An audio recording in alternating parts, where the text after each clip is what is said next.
So these are some exercises to help with posture in the upper half. So working on getting the neck retracted over top of the shoulder and working on getting the shoulders retracted back and on top of the center of gravity. So first of all, I'm going to show you what's called a neck retraction. So I recommend doing this with something behind the head.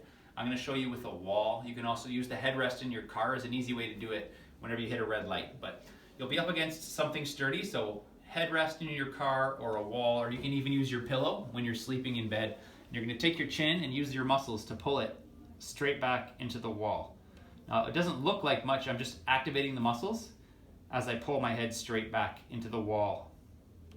And I recommend holding that for 5 to 10 seconds, and you can repeat that several times. Once you've got that one down, there's an advanced version. You bring your feet just out from the wall, set up in the same position, and retract your chin straight back into the wall, and you'll notice my shoulder actually comes off the wall. I'm using my body weight as additional resistance. So this one, of course, you'll have to use a wall for. Hold for a few seconds, and then release. Don't overdo this one. You can give yourself a headache with this one. So that's neck retractions and then advanced neck retractions. Same thing using a wall. Just be a few inches out from the wall with your heels. Form a W on the wall while retracting the chin. Try to keep your hand flat to the wall as well as your wrist and elbow tight to the wall. So that external rotation pressure into the wall is where the magic happens.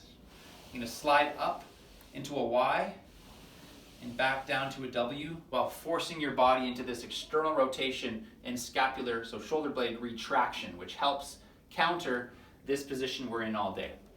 The other thing I would recommend next is neck mobility exercises. These are super simple, but you're going to use yes, no, and maybe as a reminder for what the positions of your neck are for this movement. So gently explore your range of motion for the end range of your yes. Don't go beyond pain. Just go to the point where you feel a stretch and stop there. So yes, no, back and forth, and maybe. And I would repeat each of these movements several times and then repeat the whole cycle again. So yes, no, maybe for neck mobility. Also, you're going to go forwards and backwards with what's called funky chicken. Clucking optional. So clockwise, counterclockwise, same thing, just exploring your full range of motion, gliding the joints in your neck. Don't go into pain. If you feel pain, pull back a little bit in how much motion you're using. Lastly, you're going to do a stretch for this muscle that attaches your head to your shoulder blade. It's a muscle called Levator Scapula.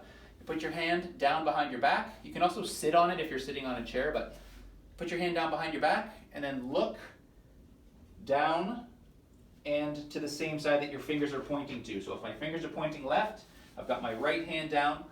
I'm going to look left. Basically, I'm going to look down into my armpit towards the fingers that I have pointing out here. And then same thing on the opposite side. And hold this stretch for 10 to 15 seconds. And that's called the Levator Scapula muscle stretch. Next, we're going to move to some things you're going to need to have on hand. So here's a TheraBand. If you don't have one of these, let me know and we can offer you one.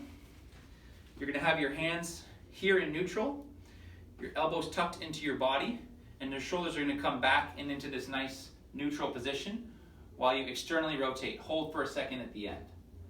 So this is just resisted external rotation. Pretty much any band will do. If you want a little more resistance, you can obviously double it up. So you're here, hold for a second at the end, and aim for 10 to 15 repetitions of that, nice and slow and controlled with your shoulder blades back and tucked down.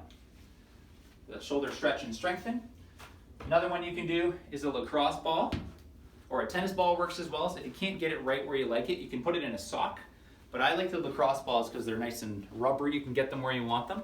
And that same muscle that we were working on before, that levator scapula muscle, as well as the upper portion of your trap muscle, trapezius muscle, this big guy here, put the ball right in there. Don't put it right on the muscle that's on top of your shoulder blade or right on top of your spine. That just hurts. So put it in the soft stuff, get into a wall, and just work the soft tissues in there. I would recommend working this for 30 to 60 seconds as long as kind of feels good. Don't go too crazy with the pressure. Use moderate pressure when you're doing this, and you can do this on both sides, both shoulder blades. Again, just into the wall there, Takes a bit of practice to kind of get it figured out. I recommend putting it into the wall, bending your knees just a bit, and then if you stand up and then crouch down, you can move it around just to the spots that you like. And lastly, foam roller for your mid-back. So these foam rollers are medium density that I recommend, meaning if I push my thumbs in, it'll leave a little mark. If it's too hard to push in, then it's not the right roller for your back. And you want it to be smooth. Don't use the ones that have knuckles in it. Those are called rumble rollers. Those are for larger muscle groups, not so much for your spine. So use this just from the bottom of your ribs up to the top of your shirt collar, and this gets that middle back, so your thoracic spine. Don't use this in your low back or your neck. It just can be a little bit of an aggravator to those areas in the body. So I recommend just spending about 5 to 10 seconds in this position with your hands in neutral. 5 to 10 seconds going back and forth with your hands. Big, big hug. This is my favorite position, gets deep into the joints. And then this one gets more superficial on the muscles on top. So those are the 3 positions for the foam roller, and just spend around 10 seconds in each arm position and you're done. So these are the exercises that you can use to help correct that forward hunched head forward posture and work on getting your shoulder blades back, down, that middle back loosened, and your neck stronger in this neutral position and stretched out.